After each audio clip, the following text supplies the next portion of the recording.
So, meine Lieben, heute ist der 20. Februar 2026. Ich lese jeden Morgen 20 Minuten die Bibel, jeden Abend 20 Minuten die Bibel.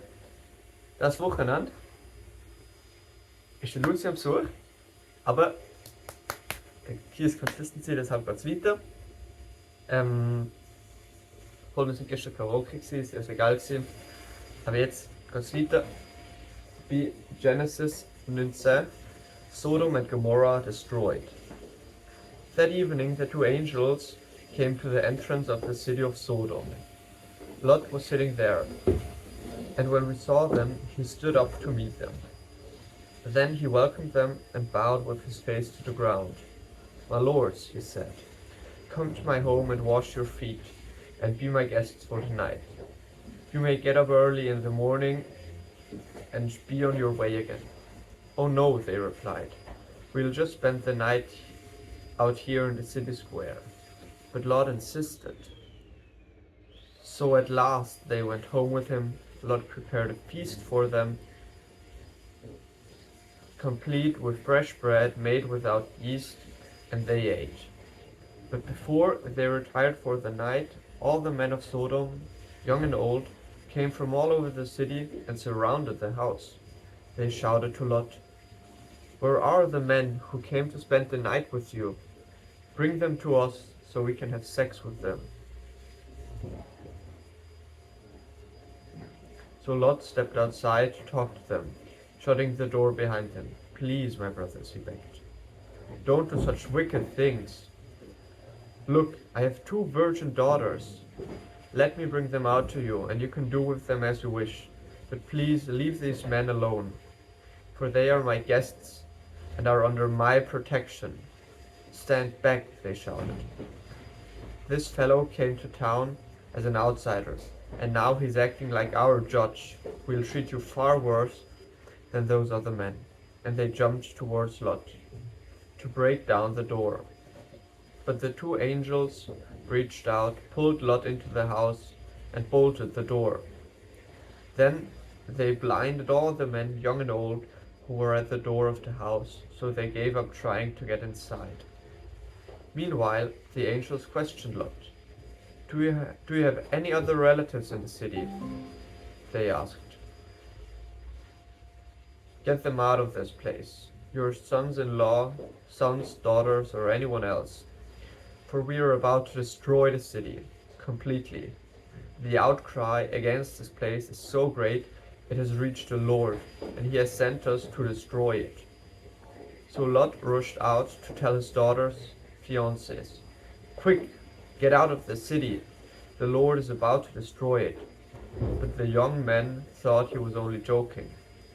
At dawn the next morning, the angels became insistent. "Hurry," they said to Lot. "Take your wife and your two daughters who are here. Get out right now, or you will be swept away in the destruction of the city." When Lot still hesitated, the angels seized his hand and the hands of his wife and two daughters, and rushed them to safety outside the city, for the Lord was merciful. When they were safely out of the city, one of the angels ordered, "Run for your lives, and don't look back, or stop anywhere in the valley. Escape to the mountains, or you will be swept away." Oh no, my lord," Lot begged. "You have been so gracious with me, saved my life, and you have shown me such great kindness. But I cannot go to the mountains. Disaster would catch up to me there. I would soon die. See, there is a small village nearby. Please let me go there instead. Don't you see how small it is? Let my life be saved." "All right," the angel said. "I will grant you your request. I will not destroy the little village, but hurry, escape to it, for I can do nothing until you arrive there." This explains why that village was known as Zoar, which means little place. Lot reached the village just as the sun was rising over the horizon. Then the Lord rained down fire and burning sulfur from the sky on Sodom and Gomorrah. He utterly destroyed them, along with the other cities and villages of the plain, wiping out all the people and every bit of vegetation. But Lot's wife looked back as she was following behind him, and she turned into a pillar of salt. Abraham got up early that morning and hurried out to the place where he had stood in the Lord's presence. He looked out across the plain toward Sodom and Gomorrah and watched as columns of smoke rose from the cities like smoke from a furnace. But God had listened to Abraham's request and kept Lot safe, removing him from the disaster that engulfed the cities of the plain. Lot and his daughters. Afterward, Lot left Zoar because he was afraid of the people there, and he went to live in a cave in the mountains with his two daughters. One day, the older daughter said to her sister, "There are no men left anywhere in this entire area, so we can't get married like everyone else, and our father will soon be too old to have children. Come, let's get him drunk with wine, and then we will have sex with him. That way we will preserve our family line through our father." So that night they got him drunk with wine, and the older daughter went in and had intercourse with her father.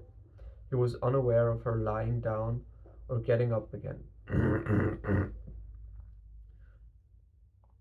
The next morning, the older daughter said to her younger sister, "I had sex with our father last night. Let's get him drunk with wine again tonight, and you go in and have sex with him. That way we preserve our family line through our father." So that night they got him drunk with wine again, and the younger sister went in and had intercourse with him. As before, he was unaware of her lying down or getting up again. As a result, both of Lot's daughters became pregnant by their own father. When the older daughter gave birth to a son, she named him Moab. He became the ancestor of the nation known as the Moabites. When the younger sister gave birth to a son, she named him Ben-Ammi. He became the ancestor of the nation now known as the Ammonites. Genesis 20. Abraham deceives Abimelech. Abraham moved south to the Negev and lived for a while between Kadesh and Shur. And then he moved on to Gerar. While living there as a foreigner, Abraham introduced his wife Sarah by saying, "She's my sister." So King Abimelech of Gerar sent for Sarah and had her brought to his palace.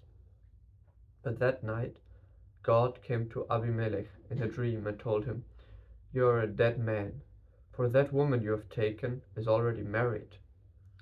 But Abimelech had not slept with her yet. So he said, "Lord, will you destroy an innocent nation? Didn't Abraham tell me she was my sister?" And she herself said, "Yes, he is my brother. I acted in complete innocence. My hands are clean."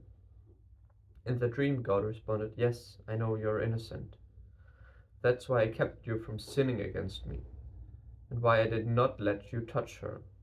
Now return the woman to her husband, and he will pray for you, for he is a prophet. Then you will live. But if you don't return her to him, you can be sure that you and all your people will die." Abimelech got up early the next morning and quickly called all his servants together. Then he told them what happened.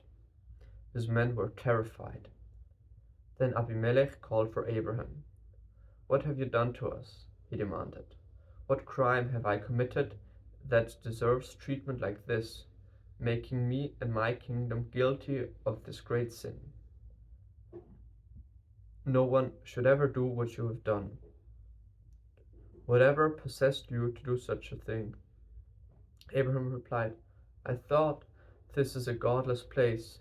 They will want my wife and will kill me to get her. And she really is my sister, for we both have the same father but different mothers, and I married her.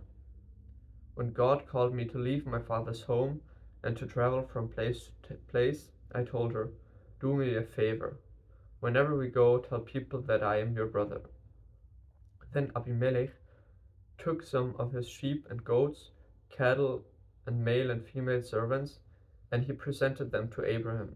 He also returned his wife Sarah to him. Then Abimelech said, "Look over my land and choose any place where you would like to live." And he said to Sarah, "Look, I am giving you your brother. Look, I'm giving you your brother 1,000 pieces of silver in the presence of all of these witnesses. This is a compensate for this is to compensate you for any wrong I may have done to you. This will settle any claim against me, and your reputation is cleared." Then Abraham prayed to God, and God healed Abimelech, his wife, and his female servants, so they could have children. For the Lord had caused all the women to be infertile because of what happened with Abraham's wife Sarah. Genesis 21. The birth of Isaac. The Lord kept his word and did for Sarah exactly as he had promised. She became pregnant, and she gave birth to a son for Abraham in his old age. This happened at just the time God had said it would, and Abraham named their son Isaac. 8 days after Isaac was born, Abraham circumcised him as God had commanded. Abraham was 100 years old when Isaac was born. And Sarah declared, "God has brought me laughter. All who hear about this will laugh with me." Who would have said to Abraham that Sarah could nurse a baby? Yet I have given Abraham a son of his old age. Hagar and Ishmael are sent away. When Isaac grew up and was about to be weaned, Abraham prepared a huge feast to celebrate the occasion. But Sarah saw Ishmael, the son of Abraham, and her Egyptian servant Hagar, making fun of her son Isaac. So she turned to Abraham and demanded, "Get rid of that slave woman and her son. He's not going to share the inheritance with my son Isaac. I won't have it." This upset Abraham very much because Ishmael was his son. But God told Abraham, "Do not be upset over the boy and your servant. Do whatever Sarah tells you, for Isaac is the son through whom your descendants will be counted. But I will also make a nation of your descendants of Hagar's son, because he is your son too." So Abram got up early the next morning, prepared food and a container of water, and strapped them on Hagar's shoulders. Then he sent her away with their son, and she wandered aimlessly in the wilderness of Beersheba. When the water was gone, she put the boy in the shade of a bush. Then she went and sat down by herself about 100 yards away. "I don't want to watch the boy die," she said, as she burst into tears. But God had heard the boy crying, and the angel of God called to Hagar from heaven, "Hagar, what is wrong? Do not be afraid. God has heard the boy crying as he lies there. Go to him and comfort him, for I will make a great nation from his descendants." Then God opened Hagar's eyes, and she saw a well of water. She quickly filled her water container and gave the boy a drink. And God was with the boy as he grew up in the wilderness. He became a skillful archer, and he settled in the wilderness of Paran. His mother arranged for him to marry a woman from the land of Egypt.